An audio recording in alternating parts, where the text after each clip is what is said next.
But in the more even matchups where the bets are closer to 50-50, he's been reining it in a little bit, you know, playing a nice safe game. And mid lane, looks like we'll see Dendy get initiated upon. Fada with a haste rune will throw out the Viper Strike. Living Armor will buy Dendy some time, but will it be enough to survive? It's looking pretty grim, although he is pretty damn speedy. Makes it to the high ground. No Sprout from Bone7. Fada wants to dive in, but he's getting fogged in the trees. Dire Courier flying through. Needs to be a little careful there. Dendy will get his bottle off. Will he be able to sip it up? To no avail. Where's the support? They dove deep for that. And Na'Vi will finally come in to try and punish it. Bone7 will get chased down by Funnick, and it looks like it could at least be a 1-for-1. Havost will go blow for blow with Fada. And let's see if follow-up can get here. Darkseer does manage to finish off Bone7, and Havost will give up and commence the retreat. Space created for Rasta. He's guy's level 6, this guy's mana boots. Maybe he'll push top tower. One thing Pilot Eye needs to be careful of is when he's playing a hero like Rasta against Treant, he needs to make sure that he uses his wards effectively, and that's going to be with your team in big pushes. Just like a push like that, unless you're going to finish the tower off. Oh, initiation. Yep, down bottom, Havost. He gets doomed and Viper Struck, but Living Armor will buy him some time. There's the ultimate from the Warlock, finishes off Havost. Mystic Flare comes in, and that's a dead Viper. A 1-for-1 to get it started. Even Treant now goes down to the Wrath of the Warlock. But they will be able to clean this up. Dendy with his ultimate, he's still alive for now. The Golem coming in will actually be able to do a fair amount of damage. Doom falls around the backside, and they will kind of kite the Golem around, let the Exorcism Ghost do the damage, and they're keeping this tower safe. They're doing a good job pulling the attention of the Golem. It is rather slow, so easy to kite around. They will bring it down, a nice 100 gold bounty, and Na'Vi will take a successful team fight, and they defend the tower. Now Owie, he gets left behind. He has a TP scroll, but I don't think he'll be able to use it to much avail. Leech Seed and a Crypt Swarm will bring him down. Some space created in the top lane, as Cloud9 will commence the Rat Dota and find a tier 1 tower in the opposite lane they thought they might.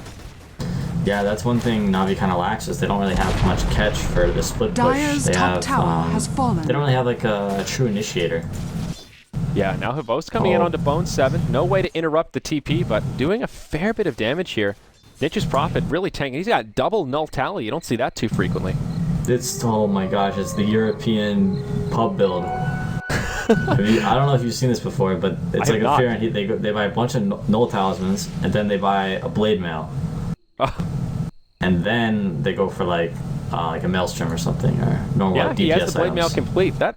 So why? Like, explain the value versus the like regular maelstrom into blink. So like everyone else, I was really confused by this for quite a while. I had to have my European teammate Zai explain it to me. But I think it's more or less like, so you have like some decent amount of stats from your null talismans, and you have a good amount of right clicks, so you can kind of fight. And then you also have this blade mail that keeps people off of you in team fights, and it kind of stops them from going on you early on. So that way you can kind of do stuff. I'm not a fan of it, but I mean, it does make him tanky. He's sitting on 15 armor right now with the Basilius and the blade mail, which is pretty significant. It's a pretty absurd build. We'll see how it works for him. I mean, Bone7 is a guy that tends to be rather innovative with his builds. He was known for that armlet clockwork for quite some while, so I'm not surprised to see him doing it. Yeah, once again, Rasta was wasted on a tower that's just going to get killed by Treant. Yep, and here we go. Bone7 onto Havost, pops the blade mail, and nothing Havost can do besides just run in circles. He will get silenced. That interrupts the TP, and now the blade mail's off. Well, Havost will just finish him off. That is part of the problem here. He will get a 1-for-1 as Vanscore underestimates the damage output, I suppose, but I don't know. It feels like kind of a one-trick pony once the blade mail's off. I love that stat, man. I love it. 9th time he's built a blade mail. Every occurrence has been by a European. There you go. Down bottom, Funnick gets caught by a Doom, and this should seal his fate. Eternal Envy will finish him off with a level death. But yeah, there you go. Big kill. It is a European thing. And he is #1 on net worth, but this is a pretty decent timing. And you talked about some of the issues with Weaver, and with a farm like this, he'll be able to come online and start moving into a Desolator pretty quickly. Big team fight about to happen. Yep, FNG gets hexed up as he goes into initiate with the Overgrowth. Envy pops forward. War Stomp onto 2. Havost now caught inside of the stun from the Warlock. They'll finish off Skyrat. It's a 2-for-0 to get things started. Mech is used to buy Havost some time. But this tower looks like it will fall, and Cloud9 take a 2-for-0 as they commence the team fight. That was really nice. They had that sentry placed by Ollie right in front of the tower. They saw the tree and just trying to get in there with the Overgrowth. Yeah, the Ags is pretty damn good on Warlock. Oh, here we go. Boast in a little trouble here. Lincoln's already popped. Highlight Die sets it up. He gets the living armor, but now Viper Strike comes out. Boast, can he get off a time lapse? Nope, we'll save it. That procs the Aegis. Will be pretty much wasted here. All 5 heroes of Cloud9 ready and waiting. Here. Yeah, and Havos will get off a time lapse with so much damage coming his way. He will fall. And can they get Funnick as well? Blink forward from Highlight Die. He is low on mana. And the rest of Cloud9 converging on top of him. Bone7 will chop him down. Another 2-0. It looked like Na'Vi may run away with a pretty quick victory, but Cloud9 right there with a response. And even the upheaval used here, but it just doesn't matter. Eternal Envy helps secure the kill, and it is Fada that gets the last hit onto the Nature's Prophet. Meanwhile, in the bottom lane, Bone7 and Havos going blow for blow. He will force out the time lapse. Blade Mail deployed, and that will quell the push. And they force out the glyph, but out come the roster wards. Now Dendi comes straight in, pops his ultimate. He gets Viper struck right away. Dire's Eternal Enemy in the front bottom lines tower will has secure the fallen. tower kill. Pavost coming in, wants to initiate here, but the roster wards are on the backside, are actually doing some damage to the follow-up from Na'Vi. Cloud9 now on the back foot. Funnick pops the wall with a nice vacuum. Ion Shell, but that's going to be the end of the Death Prophet as well as Vansquare. FNG gets caught. Will pop the ultimate. That buys him some time, but it's a very defensive overgrowth. Funnick looking to finish off Ali. He might be able to do it. He gets the kill, but it'll cost him everything and anything. Meanwhile, down bottom, Havost, blow for blow with Eternal Envy. He still has the time lapse available. He should be able to survive, but is under attack. the phrase "but at what cost" comes to mind here, PPD, as Na'Vi get cleaned up once more, and Havost takes the hoof stomp. Is under attack. Again, still has the time lapse, but if he gets crowd control down, it's not going to matter. Living armor proving effective here. And Havost will try to turn it around on the pylon dive, and now Fada comes in. It's a Dire's bottom lackluster tower is time under lapse, attack. to say the least, and Viper secures the kill as, I can't imagine he's going for a defusal here, so I guess Manta makes the most sense. Yeah, probably Manta. That's the one. Oh, in mid lane, Vanscore, he gets caught. Living armor buys him some time, but Shackles will hold him in place as Eternal Envy commences Radiant's the fiery bottom sword. tower is One under last auto attack. attack brings him down. Actually, the Radiant other shock structures secures are the last fortified. hit, and that's just another 1-0 Dire's trade. top Na'Vi will tower minimize is their under losses. attack. It's just a support pickoff. But still, good news for Cloud9. Any thoughts about this build for Havost? I mean, Desolator seems to be that core item that most folks tend to prefer after the Lincolns.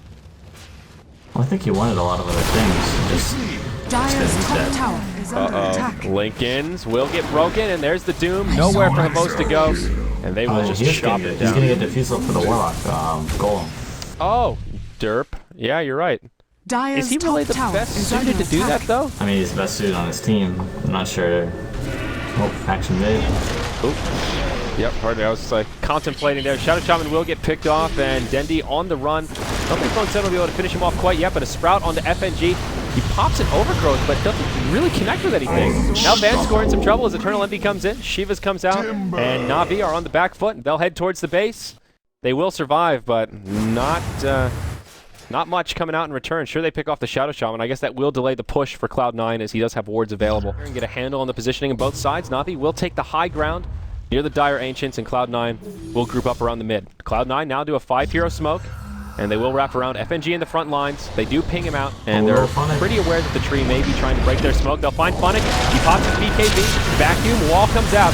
And there's the Overgrowth. Fada, the solo Mystic Flare, but it just doesn't do any damage. Out comes the Golem, and this could be rough for Na'Vi.